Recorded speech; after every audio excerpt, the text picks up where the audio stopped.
के लिए मुफ्त राशन का प्रावधान प्रधानमंत्री जी ने किया।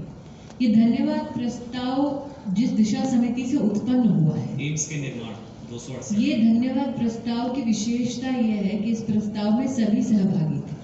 मतलब उस मीटिंग में तब कांग्रेस और सपा के प्रतिनिधि भी उपस्थित थे उस मीटिंग में जी। और वो मीटिंग पिछले 3 साल से नहीं हुई थी।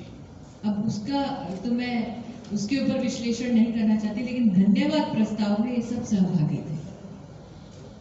लेकिन उसमें एक विशेष आंकड़ा है, 5 लाख टॉयलेट्स मोदी योगी की सरकार ने रायबरेली में बनवाए।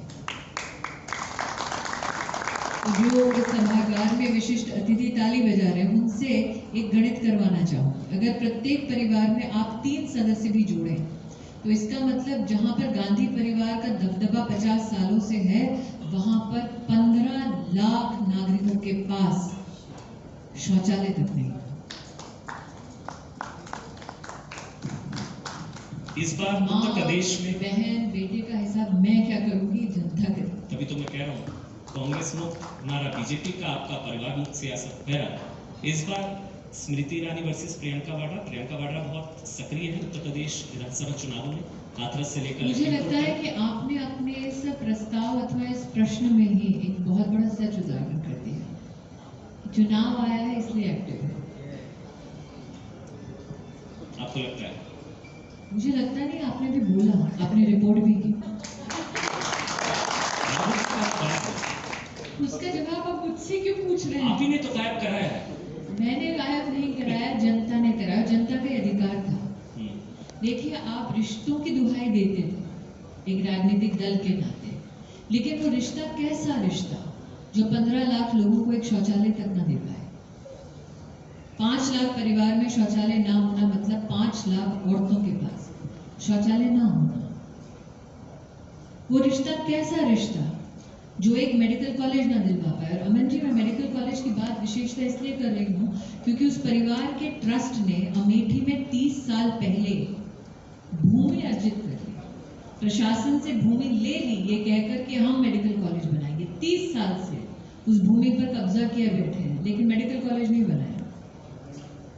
मोदी योगी की सरकार मेडिकल कॉलेज बना रही है। उस परिवार ने फाउंडेशन में, किसान ने जमीन थी कि फैक्ट्री लगा लो अमेठी में, जमीन को अपनी फाउंडेशन में ले ली। किसान कोर्ट में लड़ रहे हैं, वो किसानों के खिलाफ जाके कोर्ट में खड़े हो रहे हैं कि नहीं, हम जमीन को कब्जा करके रखेंगे, नहीं छोड़े अमेठी की जमीन।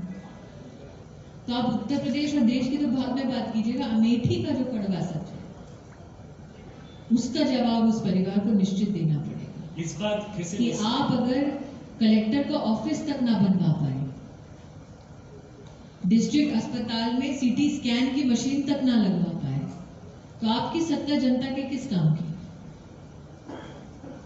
फिर वही सवाल, स्मृति ईरानी वर्सेस प्रियंका वाड्रा। इस बार मेरा ये मानना है, मेरी पार्टी मुझे जो दायित्व देगी और उनकी पार्टी में जितना दमखम होगा, आए मैदान जंग में देखा जाएगा। लेकिन ये निश्चित है कि फूल तो कमल का ही खिलेगा, हाथ कब का साबित है। मैं इसलिए आपसे बार-बार सवाल पूछा था क्योंकि प्रियंका वाड्रा बहुत सक्रिय नजर आती है। मैं हाथरस से लेकर लखीमपुर फिर तक आप ग्राउंड पर नजर आ रही हैं, नहीं बोल रही, लखीमपुर से लेकर हाथरस मैं वही ग्राउंड कह रही पर। हूँ, आप कह रहे नजर आ रही है नहीं, आपको नहीं नजर आ रही? सीरियस वही कह रही हूँ कि एक राजनीतिक कार्यकर्ता का होना और मात्र नजर आना, उसमें बहुत फर्क है। कोई चुनौती नहीं है प्रियंका वाड्रा उत्तर प्रदेश में? मैं घमंड की राजनीति नहीं करती। मैं इतना जानती हूँ कि हमारे पार्टी के माध्यम से विकास के कामों के आधार पर हम जनता के मध्य में जाकर वोट और उनका आशीर्वाद मांगेंगे। मैं कभी इतना घमंड नहीं कर सकती कि बोलूं कि राजनीति में प्रवेश करने हेतु अथवा राजनीति में राजनीतिक जंग लड़ने हेतु कोई भी व्यक्ति अगर आए, उसका स्वागत है, क्योंकि निर्णय जनता करेगी। लेकिन प्रश्न ये उठता है, किस मंशा से आप राजनीति कर रहे हैं? क्या आप राजनीति इसलिए कर रहे हैं ताकि उत्तर प्रदेश का गौरव बढ़े, या इसलिए कर रहे हैं कि आपका अस्तित्व कायम रहे? इस प्रश्न का उत्तर उनको देना है, मुझे नहीं। वो तो कह रही है कि मैं महिलाओं के सशक्तिकरण के लिए चुनाव लड़ रही हूँ। उन्होंने जिन्होंने 5 लाख औरतों को अपने ही लोकसभा क्षेत्र में टॉयलेट बनाकर नहीं दी। उन्होंने नारा दिया लड़की हूँ लड़ सकती। मैं नारे की बात नहीं, क्योंकि घर पे लड़का है जो लड़ नहीं सकता है। और आप ये अपेक्षा करते हैं कि महिला है तो सिर्फ महिला के लिए राजनीति होनी चाहिए, विकास का काम पुरुषों के लिए नहीं होना चाहिए, पुरुष है तो सिर्फ पुरुषों के लिए काम करे। राजनीति और संविधान क्या कहता है कि आपको जब संवैधानिक दायित्व मिलता है, राजनीतिक दायित्व मिलता है, तो आप बिना पक्षपात के अपने दायित्व का निर्वहन करें।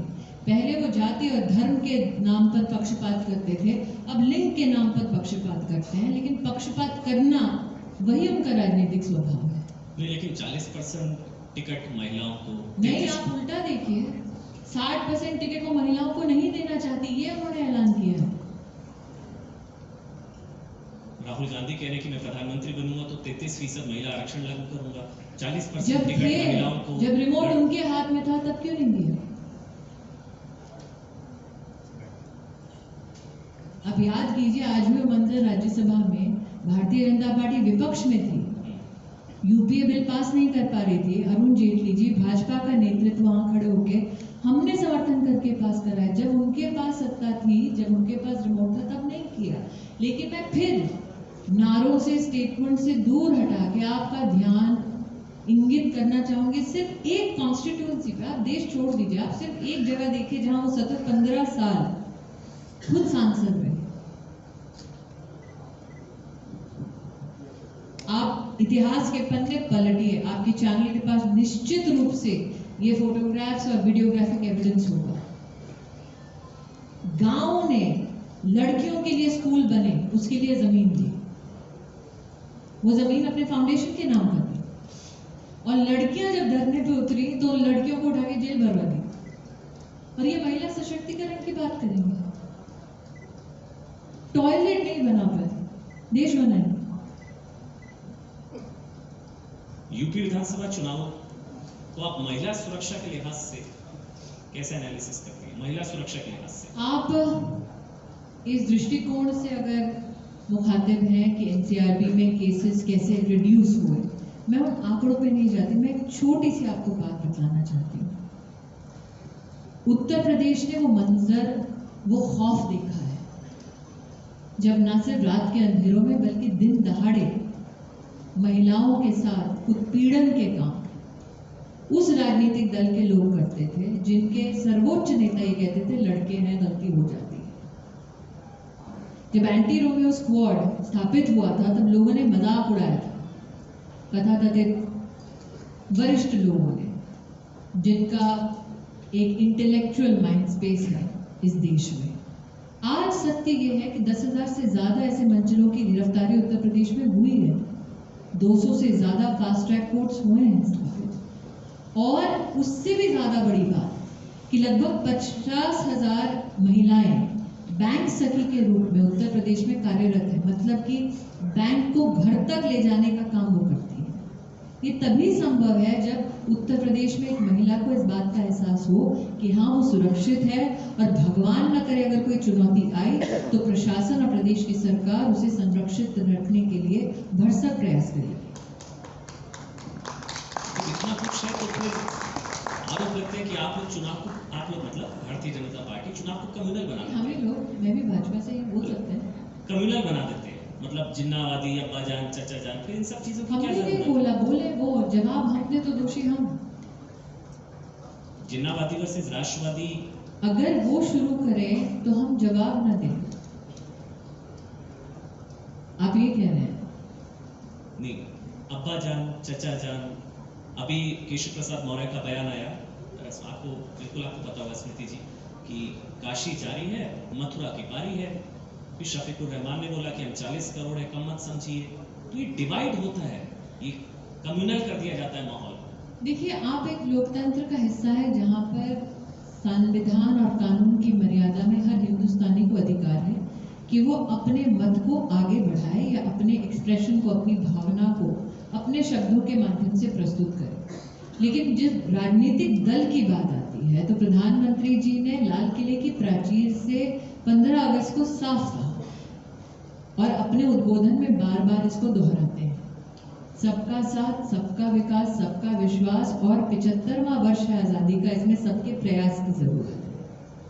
तो जब उत्तर प्रदेश में राजनीति की बात करते हैं, चुनावी राजनीति की, तो विकास के विषयों पर, विकास के मुद्दों पर ही आप अगर दिशा समिति के मेरे प्रस्ताव की ओर ध्यान देते हैं, उसमें किस बात का हमने उल्लेख किया? विकास के एक कार्य का उल्लेख किया, किसी धर्म के उल्लेख आप उस दिशा समिति के किसी भी कागज में नहीं पाएंगे। लेकिन अगर कोई एक व्यक्ति अपने धर्म के संदर्भ में बोलना चाहे, जैसे आज मैं आपके चौपाल में हूँ, माथे पर तिलक है, अब अगर आप मुझे कम्युनल कह दें क्योंकि माथे पे तिलक है, वो आपका दृष्टिकोण है, ये मेरा धर्म है, मेरा स्वभाव, फर्क है। आखिरी सवाल, क्योंकि तिलक का जिक्र आया, आप शिक्षा मंत्री भी रही हैं देश की, हिंदू और हिंदुत्व अलग अलग है, ये किस पाठ्यक्रम में पढ़ाया जाता है? ये कहाँ पढ़ाया जाता है कि सिखों और मुसलमानों को मारने का नाम है हिंदुत्व? आप जानते हैं किसने कहा? जिसने कहा उसने 1980 के दशक में भी कहा था एक किताब में।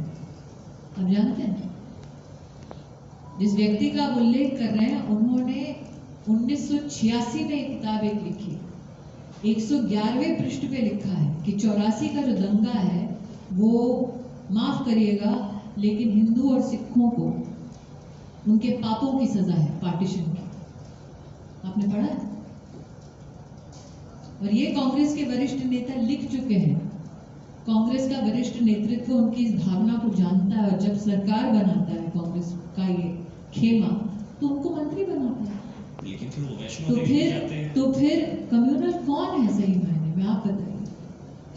हम सनातन धर्मी हैं, प्रभु के द्वार में जो भी आएगा सबका स्वागत है, धर्म की मर्यादा में सबको प्रभु का आभास हो, ये हमारा वैभव है।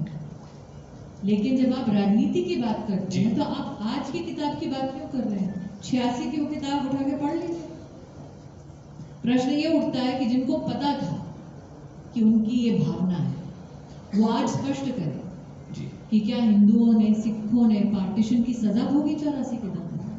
क्या कांग्रेस के नेतृत्व की यही भावना है?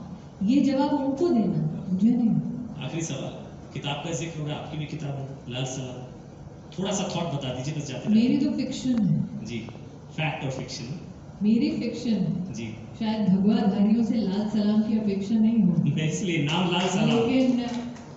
लेकिन ये किताब उत्पन्न हुई आज से 10 वर्ष पहले, और 10 वर्ष पहले मैं एक टेलीविजन की डिबेट में थी जहाँ पर 76 सीआरपीएफ के जवानों की शहादत के ऊपर चर्चा हो रही थी, उनकी किलिंग्स के ऊपर नक्सलवादियों द्वारा चर्चा हो रही थी, और किसी लेफ्ट लीनिंग पैनलिस्ट ने कहा कि हाँ, वर्दी पहनी है तो मौत के लिए तो तैयार होना चाहिए, इसमें बड़ी बात क्या है। वो आक्रोश पन्नों पे उतरा है, कलम से, फिक्शन में उतरा है, लेकिन आक्रोश उतरा है कि मात्र एक रोमांटिसिज्म ना हो हमारे देश में जी, कि गरीब हो इसलिए संविधान और राष्ट्र के खिलाफ बंदूक उठाओ।